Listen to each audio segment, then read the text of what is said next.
The crystal champagne flute felt cold in Caroline's hand, a stark contrast to the burning shame creeping up her neck.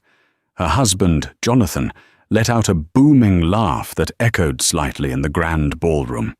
It wasn't a laugh of joy, but one of pure, cutting mockery.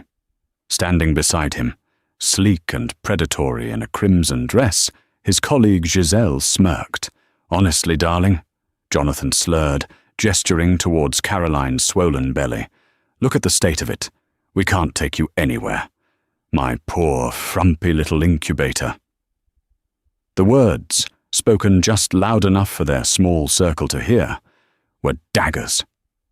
And he delivered them in front of the one person he was trying to impress the most, unaware that his entire world was about to be shattered by the very woman he was so publicly humiliating.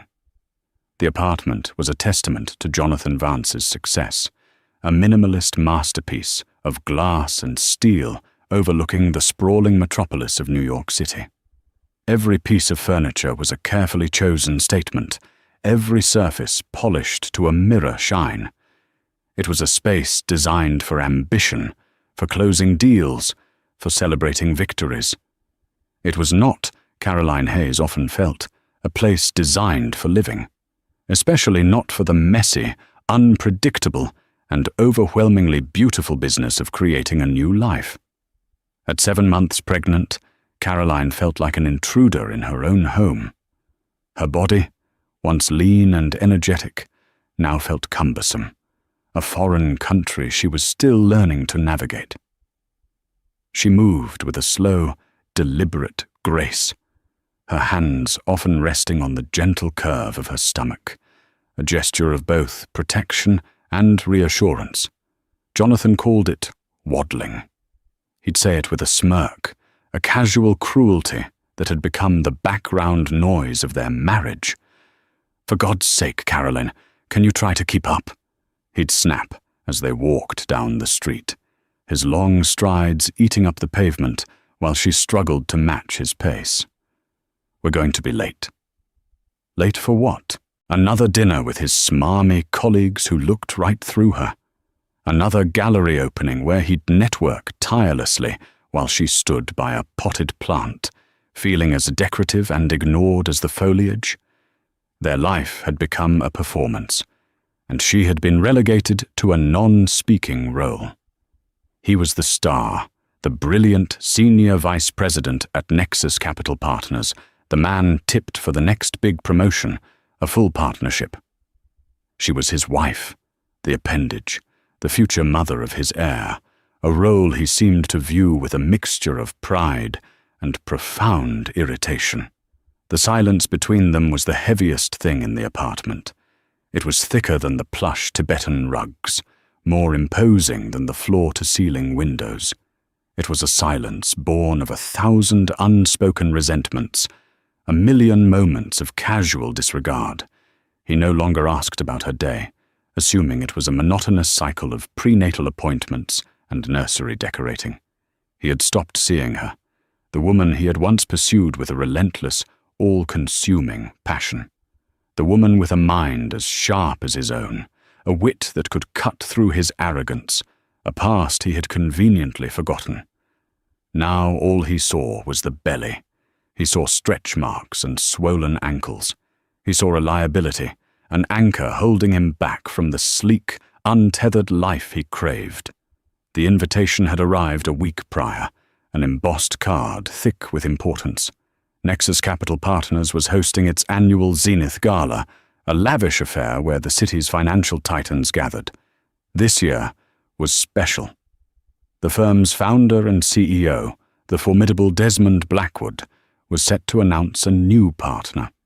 The entire office was buzzing with speculation. The consensus was that the promotion would come from within. The frontrunner was a man named Gregory Finch, a ruthless operator with a portfolio as impressive as his ego. But Jonathan was a close second. He had spent the last year killing himself for the firm, landing a landmark acquisition that had put Nexus on the map. He believed the partnership was his destiny. "You have to come," he had told Caroline, not asked. He'd tossed the invitation onto the marble kitchen island. Blackwood expects spouses to be there. It's about presenting the right image, a stable family man. He'd looked her up and down, his gaze lingering on her maternity dress. A faint frown creased his brow. Try to find something elegant, not one of those tent things you've been wearing. The words were a small, precise incision, expertly placed. Caroline had simply nodded, her hand instinctively going to her belly. The baby kicked, a small internal flutter that was hers alone. "We're okay," she thought, a silent mantra. "We will be okay." She remembered a time when Jonathan's ambition had been a shared flame, something that warmed them both. They had met in business school, two bright minds clashing in lecture halls and study groups. He was drawn to her quiet brilliance, her ability to deconstruct a complex financial model with an almost artistic elegance. She was drawn to his drive, his charisma, his unwavering belief that he could conquer the world. They were going to be a power couple, a force to be reckoned with. But somewhere along the way, his ambition had mutated. It had become a hungry, selfish thing, demanding to be the only ambition in the room. Her own career, a promising start in forensic accounting, was gently but firmly pushed aside. "It's too demanding, honey," he'd said. "With the hours I'm pulling, we need one of us to have a more stable foundation for our future." She had agreed, believing it was a temporary sacrifice for a shared dream. She took on freelance consulting work from home, small projects that kept her mind sharp, but were easily dismissed by Jonathan as hobbies. He never asked about the details of her work, the intricate webs of financial deceit she unraveled for her anonymous clients. He didn't know that under the pseudonym CH Analytics, she had become one of the most sought-after independent auditors in the country, a ghost in the machine who could find the skeletons in any corporation's closet. Her work was her secret, a hidden part of herself that she nurtured in the quiet hours after he went to sleep or before he woke up. It was the only place she still felt like herself.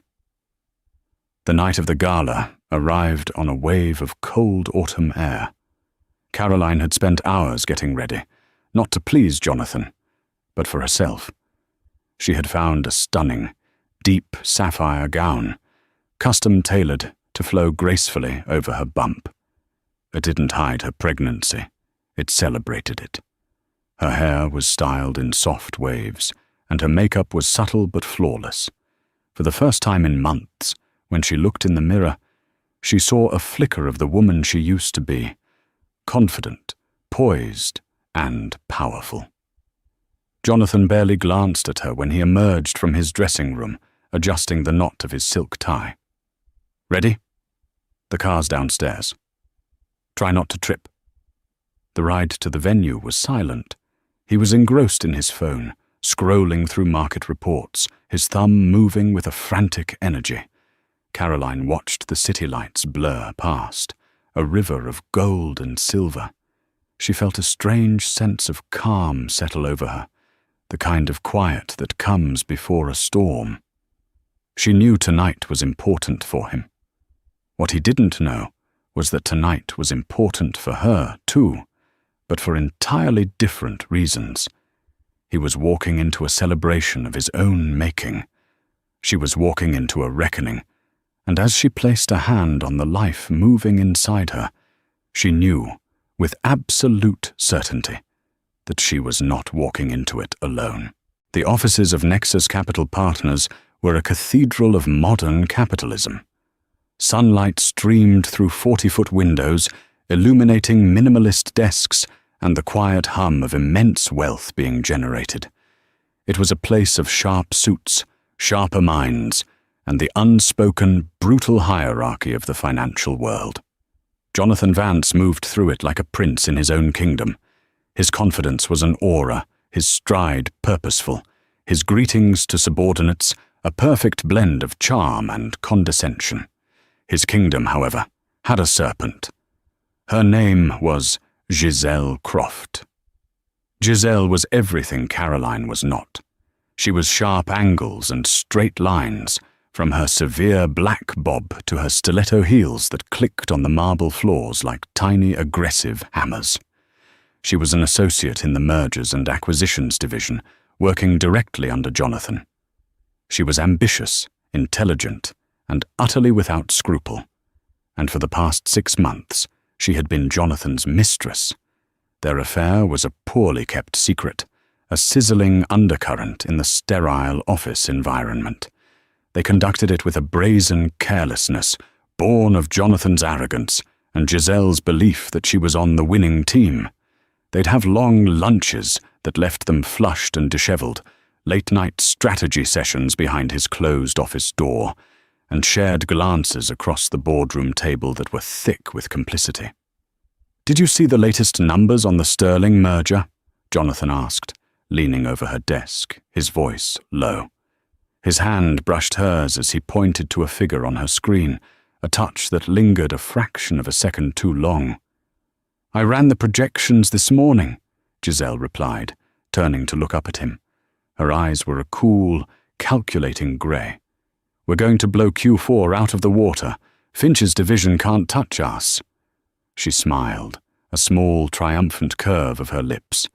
"The partnership is yours, Jonathan. It's a lock." "From your lips to Blackwood's ears," he murmured, his gaze dropping to her mouth. He felt a familiar thrill, the intoxicating mix of power and desire. Giselle made him feel seen, admired. She mirrored his ambition, his ruthlessness. She didn't complain about his long hours. She encouraged them. She didn't talk about nursery colours or swollen ankles. She talked about hostile takeovers and market domination. She was the future, sleek and exciting. Caroline, in his mind, had become the past. "Speaking of which," Giselle said, her tone shifting to one of mock sympathy, "is your wife coming to the gala tonight?" She said the word wife as if it were a quaint, slightly embarrassing anachronism. Jonathan sighed dramatically, running a hand through his perfectly styled hair. Of course, the Blackwood mandate. Happy wife, happy life, stable partner, all that archaic nonsense. "How is she?" Giselle asked, her voice dripping with faux concern. "Must be so uncomfortable, all that bloating." He chuckled, a low, conspiratorial sound. "You have no idea. It's like living with a planet. And the moods, my God. 1 minute she's crying over a commercial for cat food. The next she's just staring into space. I swear the pregnancy has sucked out whatever personality she had left." It was a casual, brutal betrayal, whispered in the hallowed halls of his professional life. He was sacrificing his wife's dignity on the altar of his ego, and Giselle was his eager high priestess.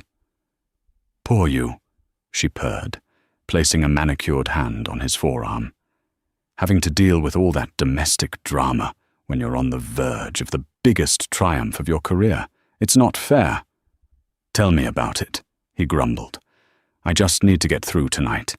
Smile, make sure she doesn't spill anything on herself, and wait for Blackwood to call my name.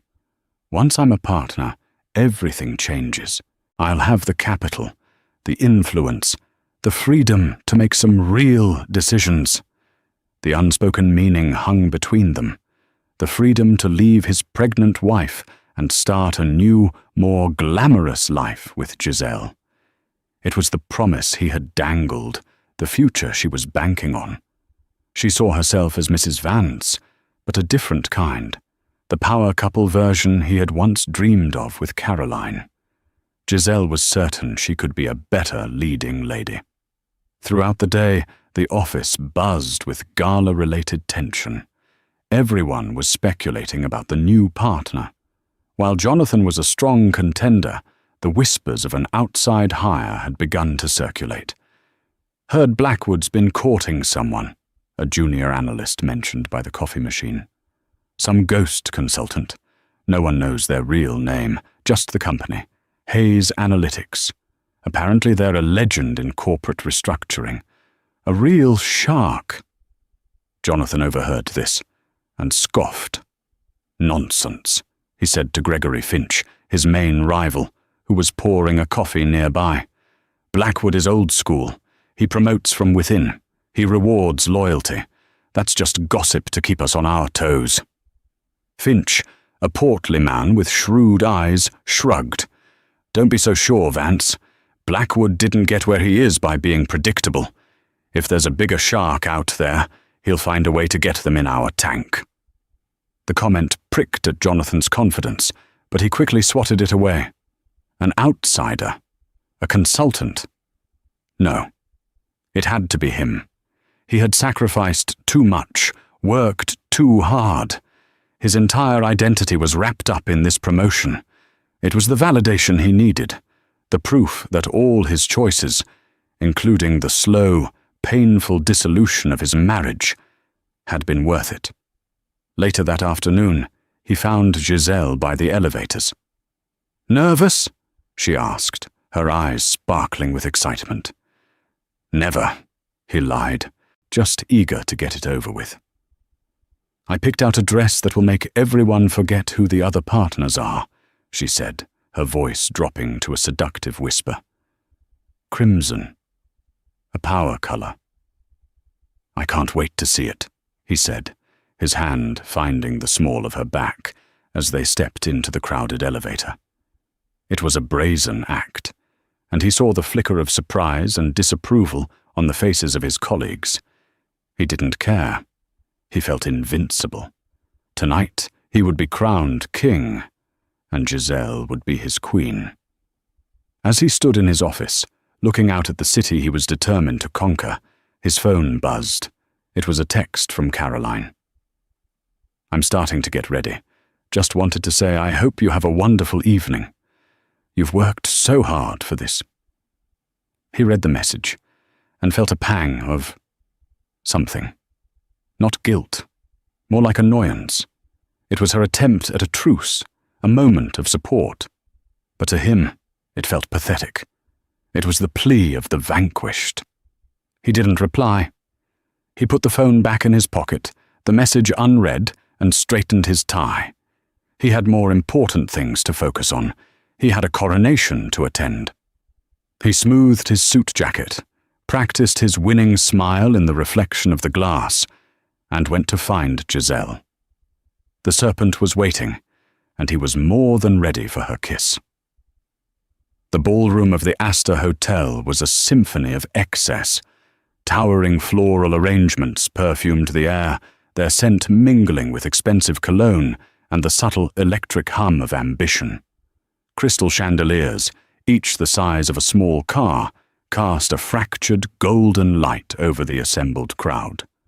Men in perfectly tailored tuxedos and women in shimmering gowns moved through the room like schools of exotic fish, their laughter light and brittle. This was Jonathan's world, and tonight he was its gravitational center. He stood near the main bar, a glass of vintage scotch in his hand, with Giselle at his side. She was a vision in crimson, the dress clinging to her body like a second skin. She was an accessory that screamed success, a living, breathing trophy. Jonathan felt a surge of pride. This was how it was supposed to be. Power, beauty, and the promise of more. He had barely acknowledged Caroline's arrival.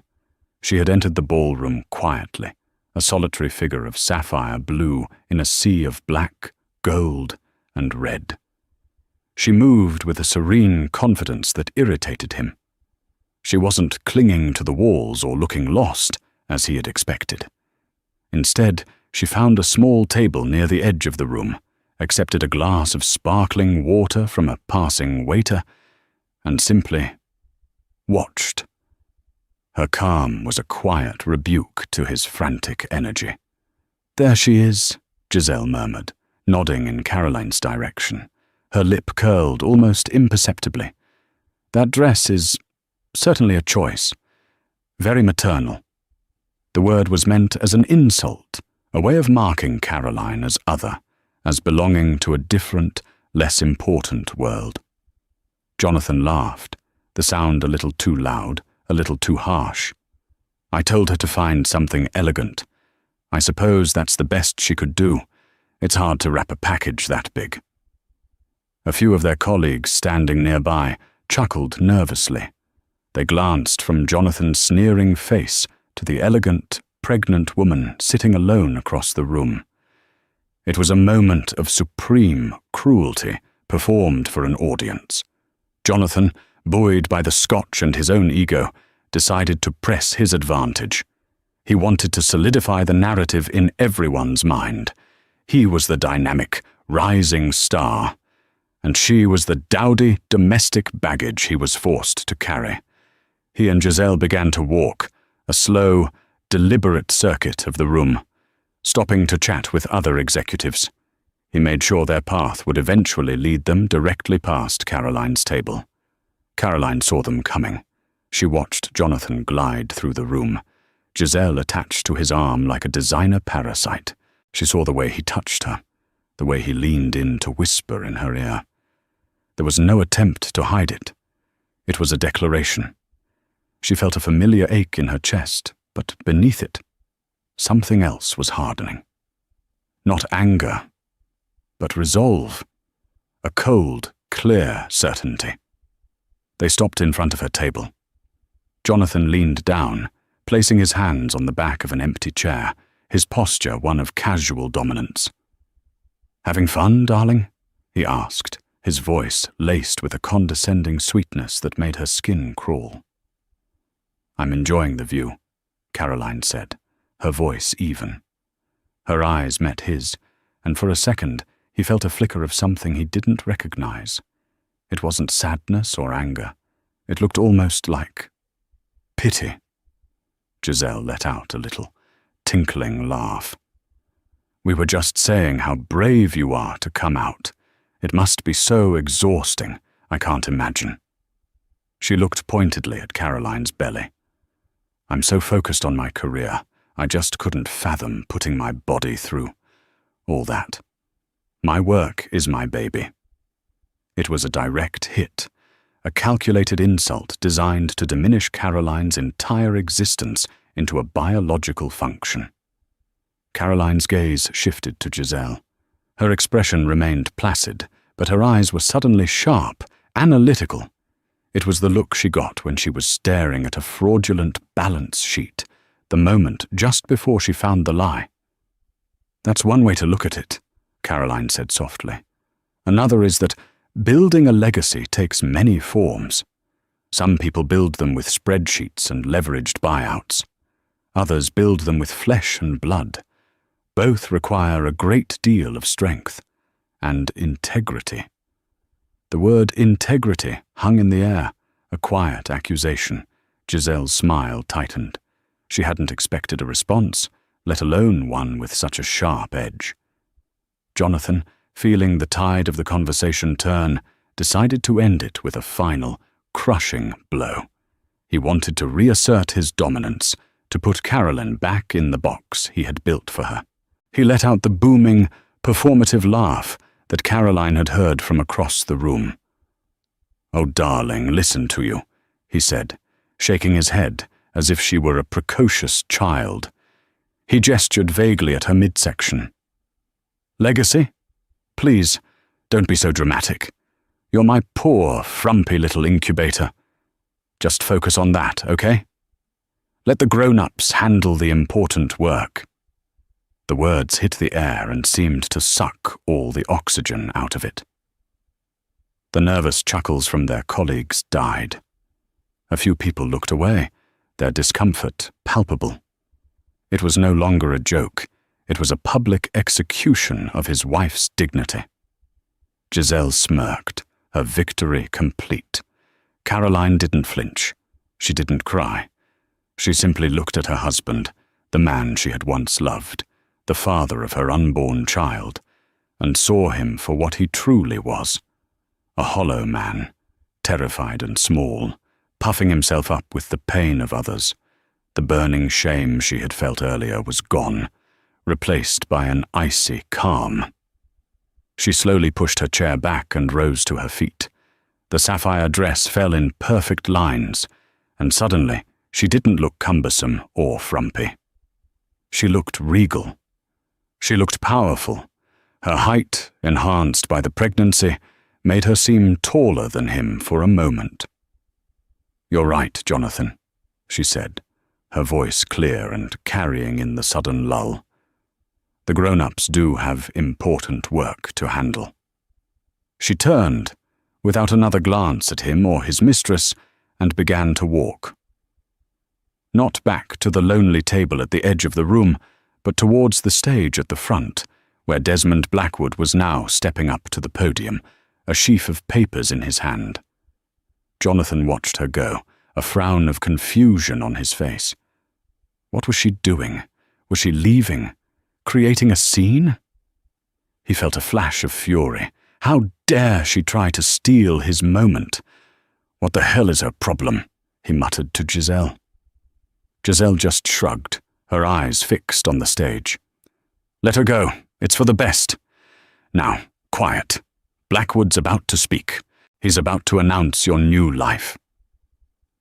Jonathan turned his attention to the stage, a triumphant smile spreading across his face. He straightened his tuxedo, ready to hear his name. The reckoning was here, and he was sure he was the one holding the gavel. He had never been more wrong in his life. The low murmur of the ballroom faded to a respectful hush as Desmond Blackwood tapped the microphone. Blackwood was a man who seemed to have been carved from granite and ambition. His silver hair was immaculate, his eyes were a piercing blue that missed nothing, and he commanded the room not with volume, but with presence. "Good evening," he began, his voice a low baritone that resonated through the hall. "Thank you all for being here to celebrate another record-breaking year for Nexus Capital. Success is not an accident. It is the result of vision, of relentless drive, and most importantly, of having the right people at the helm." Jonathan stood taller, his heart pounding a triumphant rhythm against his ribs. This was it, the preamble to his ascension. He caught Giselle's eye, and she gave him a subtle, encouraging nod. His entire being was focused on that stage, waiting for the words that would change his life. "For months now," Blackwood continued, "the board and I have been engaged in a search not just for a new partner, but for a new kind of partner. In today's volatile market, we need more than just a brilliant deal-maker. We need a strategist, a visionary, someone who can see not just the next move, but the entire board, 3 games ahead. Someone who can diagnose a problem before anyone else even knows the company is sick." Jonathan's smile was fixed, unwavering. "He's talking about me," he thought. "The Sterling acquisition. I saw the weakness in their structure before anyone. We looked internally, and we have an incredible stable of talent right here in this room," Blackwood said, his gaze sweeping over the crowd. Jonathan felt the weight of that gaze as it passed over him. "But to truly future-proof this firm, I knew we had to look further. We needed a legend. We needed a ghost." A ripple of confusion went through the room. Jonathan's smile faltered. "A ghost? What is he talking about?" He remembered the whispers about an outside consultant. No, it couldn't be. "There is a name, whispered with a certain reverence, in the circles of corporate recovery and forensic auditing," Blackwood explained. "A firm that has been the secret weapon behind some of the biggest corporate turnarounds of the last decade. A firm so discreet, so effective, that its principal has remained anonymous. A phantom in the world of high finance. I'm talking, of course, about Hayes Analytics." The name hit Jonathan like a physical blow. Hayes, Caroline's maiden name. His blood ran cold, his mind reeled, trying to connect two impossibly disparate ideas. Caroline? His quiet, unassuming wife who organized his sock drawer and managed their social calendar? The creator of a legendary auditing firm? It was ludicrous. A coincidence. It had to be a coincidence. He looked around wildly, trying to find her, but she was lost in the crowd near the stage. For 6 months, I have been in negotiations to bring the architect of this firm into our fold, Blackwood announced, his voice rising with theatrical flair. Not just to work with us, but to lead a new, expanded division of strategic risk and recovery. We didn't just want their services, we wanted their mind. We wanted the founder. And tonight, I am profoundly proud and unbelievably excited to announce that we have succeeded. We have acquired Hayes Analytics, and with it, we have found our new partner. The air in the room was thick with anticipation. Jonathan felt like he was suffocating. His throat was dry, his palms slick with sweat. He was no longer thinking about his promotion. He was trapped in a vortex of surreal dread. Blackwood paused, letting the suspense build to a crescendo. It is my great honor to introduce to you the brilliant mind behind it all, a person whose integrity is as formidable as their intellect. Please join me in welcoming the newest partner of Nexus Capital Partners, Ms. Caroline Hayes. For a moment, there was absolute silence. The name registered, but it didn't compute. The crowd looked around, confused. Jonathan Vance's pregnant wife? The woman he had just publicly ridiculed? Then, from the side of the stage, Caroline stepped into the spotlight. The transformation was absolute. She was no longer the quiet spouse in the corner. Bathed in the warm glow of the stage lights, she was luminous. The sapphire dress seemed to shimmer with authority. Her expression was calm, composed, and utterly commanding. She walked to the center of the stage and shook Desmond Blackwood's outstretched hand. The ballroom erupted. Not with applause at first, but with a collective gasp, a wave of shock and disbelief that rolled through the room. Whispers turned into frantic murmurs. People were turning to stare at Jonathan, their faces a mixture of pity, confusion, and dawning, delicious schadenfreude. Jonathan felt the floor drop out from beneath him. The Scotch glass slipped from his numb fingers and shattered on the floor. But he didn't hear it. The only sound was a deafening roar in his ears. His eyes were locked on the woman on the stage, his wife, Caroline. She stepped up to the microphone that Blackwood had ceded to her. "Thank you, Desmond," she said, her voice smooth and clear, amplified throughout the cavernous hall. It was the same voice she used to ask him if he wanted coffee, but now it held an authority he had never heard before. "For many years, I've preferred to work behind the scenes," she began, her gaze sweeping across the stunned faces. "I believe that good work speaks for itself. But Mr. Blackwood made me an offer that was about more than just business. It was about building something new, something better, a firm that values not just profit, but foresight, not just aggression, but integrity." Her eyes found Jonathan in the crowd.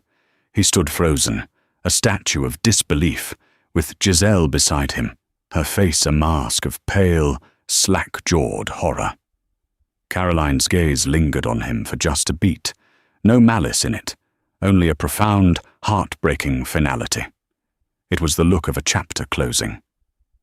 "I am thrilled to join Nexus Capital," she concluded, "and I look forward to working with all of you to build that future together." The room, finally recovering from its collective shock, burst into thunderous applause. It was a wave of sound, of admiration, of respect. They were applauding the ghost, the legend, the brilliant mind of Hayes Analytics. They were applauding Caroline. Jonathan didn't hear them. He was trapped in the wreckage of his own reality. The woman he had called a frumpy incubator was his new boss. The wife he had dismissed and belittled held his entire career in the palm of her hand. The future he had been so certain of had just been utterly and irrevocably annihilated. And the architect of his destruction was the one person he had never, not for a single second, seen coming. The applause for Carolyn was a tidal wave that swept Jonathan out to sea. He stood stranded in a suddenly hostile ocean, the faces around him shifting from collegial to curious, from respectful to contemptuous. The whispers were no longer about the new partner. They were about him. "Did you hear what he called her? Right in front of everyone." The look on his face is priceless. Every word was a grain of salt in his gaping wound. Giselle was the first to abandon the sinking ship. Her face, which moments ago had been alight with shared ambition, was now a carefully constructed mask of neutrality. She took a half step away from him, a small but significant act of disassociation. "Jonathan, she started, but the words failed her. What could she say? She looked from his ashen face to the powerful woman on stage being mobbed by well-wishers, and the cold, hard calculus of her ambition gave her the answer. Jonathan was no longer an asset. He was a liability, a spectacular, career-ending liability. "I need some air," she muttered, and without another look, she turned and melted into the crowd, leaving him utterly alone. He barely noticed her departure. His world had narrowed to a single point of focus. Caroline. She was descending the stage, moving with the same serene grace she'd had all evening, but now people were parting for her, making way. Partners he had spent years trying to impress were now shaking her hand with deference, their smiles genuine and admiring. He had to talk to her. He had to understand. Pushing through the crowd with a clumsy urgency, he finally reached her as she was speaking with Desmond Blackwood. "Carolyn," he said, his voice a ragged croak. She turned to face him. Up close, he could see the exhaustion in her eyes, but it was overshadowed by a deep, unshakable strength. She was no longer just his wife. She was a stranger, a formidable executive he didn't know at all. "Jonathan," she acknowledged, her tone polite but distant, the tone a senior partner might use with a problematic subordinate. Mr. Blackwood looked from Carolyn to Jonathan, his expression one of pure, uncut disappointment. "Vance," he said, his voice like gravel. "You have my commiserations. It must be quite a shock." There was no sympathy in his words, only judgment. He then turned back to Caroline. "If you'll excuse me, Caroline, I need to speak with the board. We'll connect on Monday to begin the integration." He gave Jonathan one last, withering look and walked away. They were alone, sealed in a bubble of suffocating silence amidst the noise of the party. "How?" Jonathan whispered, the question a desperate plea. "When? Why didn't you tell me?" Caroline looked at him, and for the first time she let a flicker of her long-suppressed weariness show. "Tell you what, Jonathan, that I had a mind of my own, that I didn't simply cease to exist when you walked out the door each morning? When would have been a good time to bring it up? Between your complaints about my moods or your jokes about my waddling? That's not, I didn't mean," he stammered, his usual glib confidence completely gone. "What didn't you mean?" she asked, her voice dangerously quiet. "Did you not mean to laugh at me in front of your mistress tonight? Did you not mean to call me a frumpy little incubator? Which part of your public humiliation of the mother of your child was a misunderstanding?" Each question was a precise, painful jab. He had no defense. "I built my company in the quiet spaces you left for me," she continued, her voice gaining strength. "I built it late at night, after you'd gone to bed, annoyed that I was still tapping away on my laptop. I built it in the early mornings before you were awake. I built it while you were on your long business trips with Giselle. I built it because I had to. It was the only part of my life that you hadn't touched, hadn't criticized, hadn't tried to shrink. It was the only place I was still me." The pieces began to click into place in his shattered mind. Her hobby. The late nights he'd resented. The locked files on her computer he'd dismissed as recipes or baby name lists. It had all been happening right under his nose, a parallel universe of brilliance and success he had been too arrogant to see. "Why hide it?" he asked, his voice breaking. "We were supposed to be a team." A sad, humorless smile touched her lips. "Were we? A team requires mutual respect, Jonathan.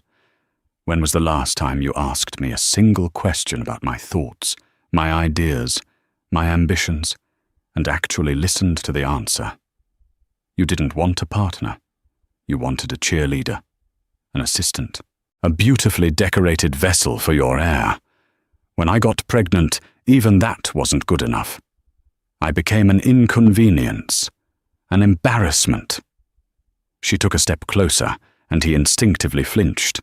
"I kept it a secret because I knew you wouldn't understand it," she said, her voice dropping to a near whisper. "And worse, you would have tried to take credit for it. You would have absorbed it into your own narrative, my success becoming just another feather in your cap. This," she gestured around the opulent ballroom at the world that was now hers, "this I had to do for myself, and for our child." Her hand went to her belly. "I'm giving our daughter a mother who is not just a footnote in her father's story. I am giving her a mother who is the author of her own, a mother who can build an empire and a family at the same time, a mother who knows her own worth, even when the man who promised to love her does everything in his power to make her forget it." The finality in her voice was absolute. This wasn't a fight. It was a verdict. She had judged him, found him wanting, and was now moving on. "So what now?" he asked, the question pathetic and small. "What does this mean for us? For me at the firm?" Caroline looked at him, her expression shifting from weariness to the cool, detached assessment of a CEO. "Us ended a long time ago, Jonathan. You just didn't notice. I'll have my lawyer contact yours about the apartment and the divorce proceedings.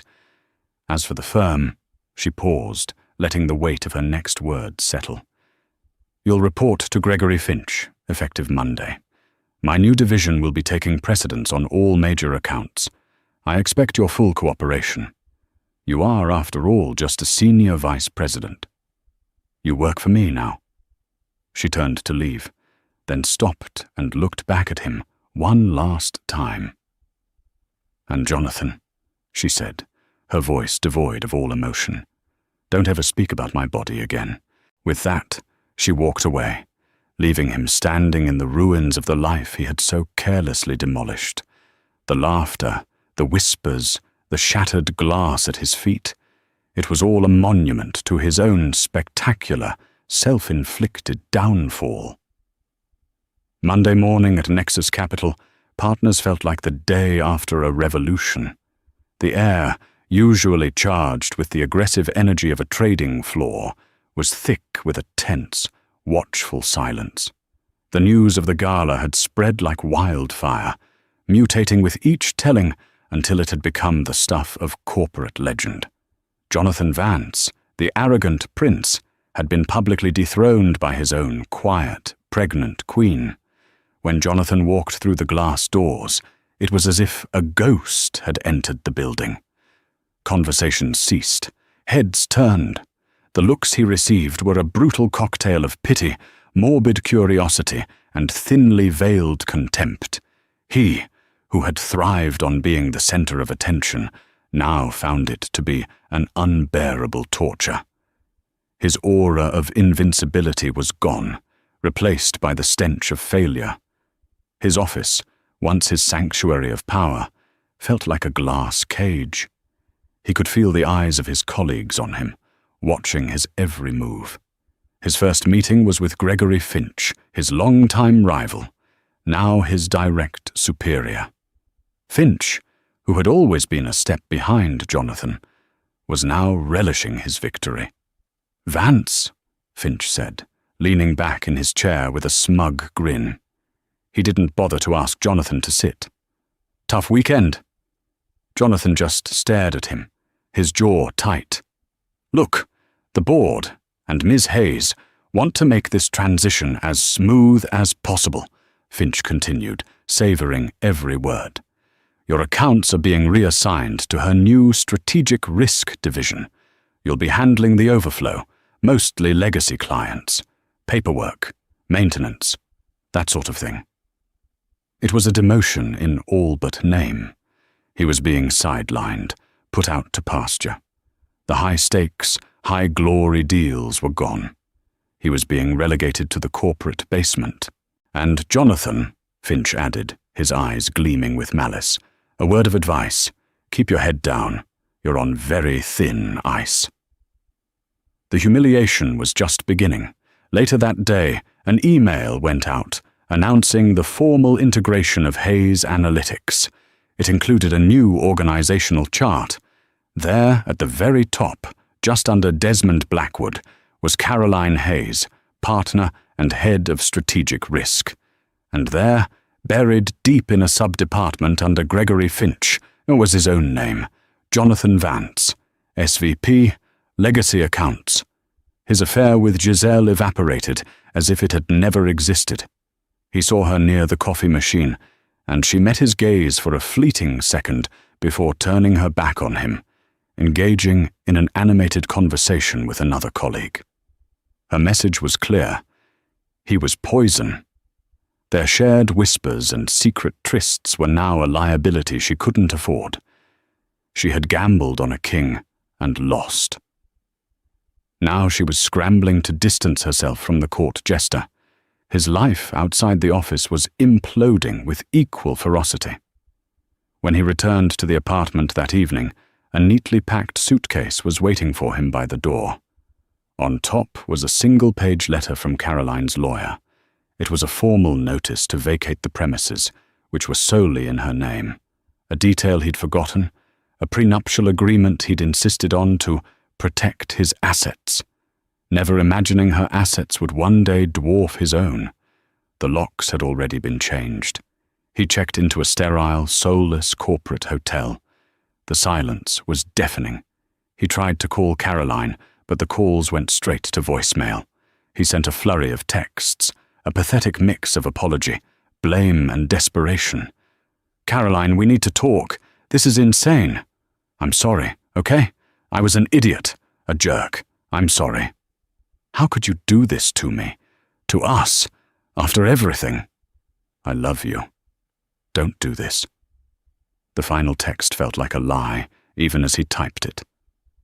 Had he ever truly loved her?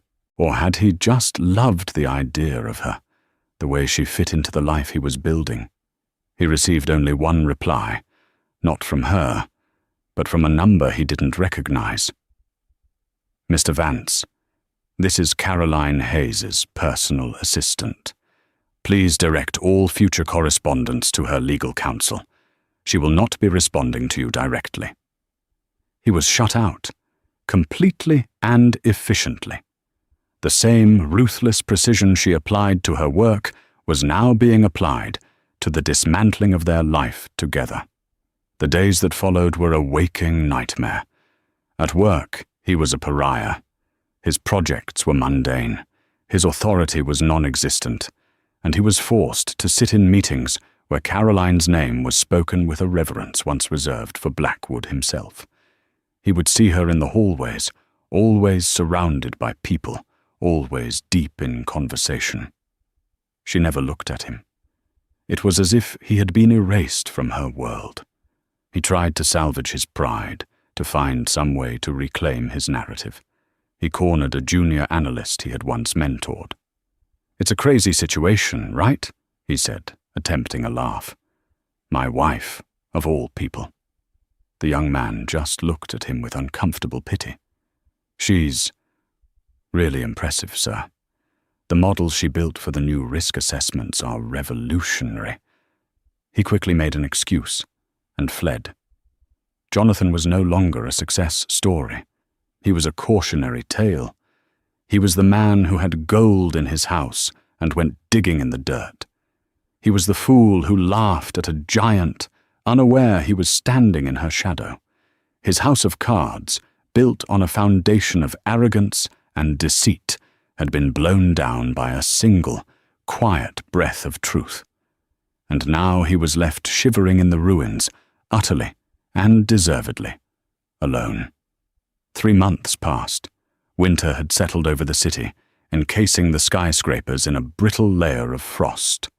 Inside the gleaming tower of Nexus Capital, however, a new season was in full bloom.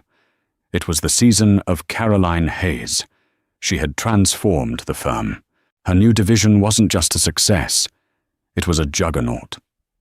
She moved with an unhurried, decisive energy, her pregnancy not a hindrance but a symbol of her power. She could create life and restructure a multi-billion-dollar portfolio with the same focused, formidable grace. She was respected, admired, and slightly feared. No one dared to call her frumpy now. They called her Ms. Hayes. She gave birth to a healthy baby girl in early January. She named her Victoria, a name that meant victory. Caroline took only 2 weeks of maternity leave, setting up a state-of-the-art nursery and nanny's quarters in a spare office next to her own. She was a mother and a partner, and she refused to believe the two were mutually exclusive. She would be there for board meetings and for first steps. She was building her empire and her legacy side by side.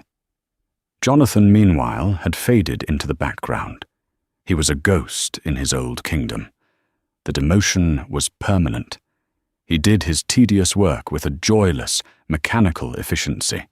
He had sold his sports car, moved into a small, unremarkable apartment, and his expensive suits now seemed to hang off his frame. The fire in him was gone, replaced by a permanent, simmering ash of resentment and regret. He had seen his daughter only once. Carolyn had allowed a supervised 1-hour visit, arranged through their lawyers. He had held the tiny, perfect child in his arms, and for the first time, he felt the crushing weight of what he had truly lost. It wasn't just the status, the money, or the power. It was this fragile, beautiful future he had thrown away with a careless laugh. Victoria had her mother's calm, watchful eyes. Looking at her was like looking at his own failure. The final divorce papers arrived on a Tuesday. The terms were brutally simple. He would get none of her assets from Hayes Analytics, as per the prenup he had championed. He was given a modest, one-time settlement from their shared marital property. He had visitation rights, but Caroline had sole legal and physical custody. It was a swift, clean amputation. One afternoon, he was leaving the office late when the elevator doors opened, and he found himself standing face to face with her. She was holding a baby carrier, Victoria sleeping peacefully inside. It was the first time they had been truly alone in months. She looked radiant. Motherhood suited her. There was a softness to her features that hadn't been there before, but her eyes were as sharp as ever. "Jonathan," she said, her voice neutral. "Caroline," he replied, his gaze fixed on the sleeping child. She looks beautiful." "She is," Caroline said simply. An awkward silence stretched between them, filled with the ghosts of everything they had once been and everything they would never be. He had to say it. He had to try, one last time, not to win her back, but to understand. "I want you to know," he started, his voice thick with an emotion he couldn't name. "I truly am sorry. For everything. I was a fool, blind and arrogant and cruel. There's no excuse. I see that now." Caroline listened, her expression unreadable. She adjusted the blanket over Victoria. "Apology accepted, Jonathan," she said, and the words, though what he wanted to hear, offered no comfort. There was no warmth, no absolution. It was a transaction, a closing of an account. But forgiveness is not the same as a second chance. You didn't just break my trust. You revealed your character. And I will spend the rest of my life making sure our daughter is surrounded by people of better character than that. The elevator arrived at the ground floor. The doors opened to the bustling lobby. "I wish you well," she said, and it was clear she meant it. She held no malice for him anymore. Malice required energy, and he was no longer worth her energy. He was simply a part of her past, a lesson learned. He watched her walk away, a powerful woman with her child, stepping out into the city lights to a life she had built for herself, not from his ashes, but from her own fire.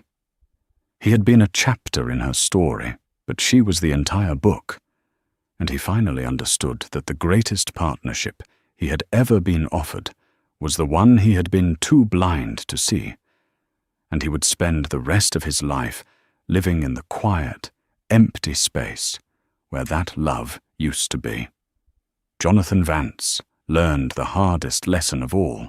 A person's true worth is not in the image they project, but in the strength they hold in silence.